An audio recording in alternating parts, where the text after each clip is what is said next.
बातमी सरकारी अधिकारी आता मनोज जरांगेंच्या भेटीसाठी पोहोचलेले आहेत। उद्यापासून मनोज जरांगेंचं अंतरवाली सराठीमध्ये उपोषण सुरू होत आहे। आज विखे पाटील यांच्यासोबतच उदय सामंत, त्याच्यानंतर बच्चू कडू, प्रसाद लाड हे जरांगे पाटील यांची भेट घेणार आहेत। आणि तत्पूर्वी विखे पाटलांची आलेली प्रतिक्रिया, जरांगेंनी सुद्धा काही वेळापूर्वी माध्यमांशी साधलेला संवाद, मनोज जरांगे पाटील आपल्या उपोषणावर ठाम आहेत। काही झालं तरी उपोषण हे उद्यापासून सुरू होणार असा निर्धार मनोज जरांगे पाटील यांच्याकडून व्यक्त करण्यात आलेला आहे।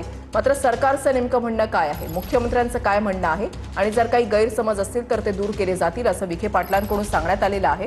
दुपारी 2 ते 3च्या दरम्यान ही भेट जी आहे, विखे पाटील यांच्यासह आणखी 3 जण असतील, प्रसाद लाड, बच्चू कडू आणि उदय सामंत, हे 4 जण जे आहेत ते मनोज जरांगे पाटील यांची भेट घेणार आहेत। मात्र तत्पूर्वी आता सरकारी अधिकारी मनोज जरांगे पाटील यांच्या भेटीसाठी पोहोचलेले आहेत। तिथले हे व्हिज्युअल्स जे आहेत, दृश्य जी आहेत ती सध्या समोर आलेली आहेत। सरकारी अधिकारी मनोज जरांगेंच्या भेटीसाठी पोहोचलेले आहेत। आपण उपोषण करण्यावर ठाम असल्याचं मनोज जरांगे पाटलांनी या ठिकाणी सांगितलेलं आहे। त्यांनी एक प्रकारे निर्धार व्यक्त केलेला आहे। 10 महिने उद्या पूर्ण होतील।